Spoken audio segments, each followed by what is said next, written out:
Hoy pues estamos inaugurando un proyecto que va a beneficiar mucho a los niños y niñas, a los jóvenes, señoritas, a los señores y señoras de acá de Cruces primero, en donde gracias a Dios se está inaugurando el techado del patio de la escuela, que va a ser de utilidad para los maestros y maestras y para cada una de las personas que en su momento van a utilizar lo que son las instalaciones del edificio escolar. Y yo creo que lo hemos manifestado siempre, nuestra prioridad ha sido, va a ser lo que es la educación, porque estamos conscientes que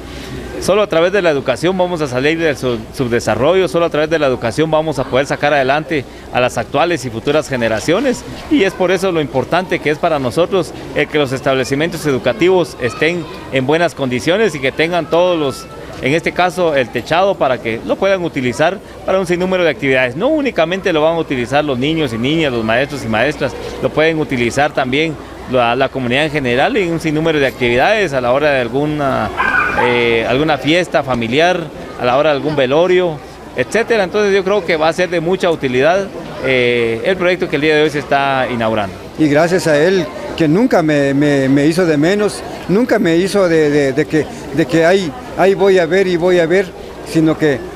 siempre me dijo, téngame paciencia, de la paciencia, y aquí está el trabajo. Y por eso no me canso de decirles que gracias a Dios y gracias a él y su corporación y que sigue también, hay más comunidades necesitadas también que él aporte su valor y su voluntad en las comunidades. No me resta. Va a beneficiar 250 personas en las comunidades, y tanto como los niños que ahora en adelante ya no van a estar en el sol ni en la bajo lluvia, sino que ellos van a estar un bajo techo, y a nuestros hijos, los niños que están estudiando, y los niños también que siguen en adelante en su estudio.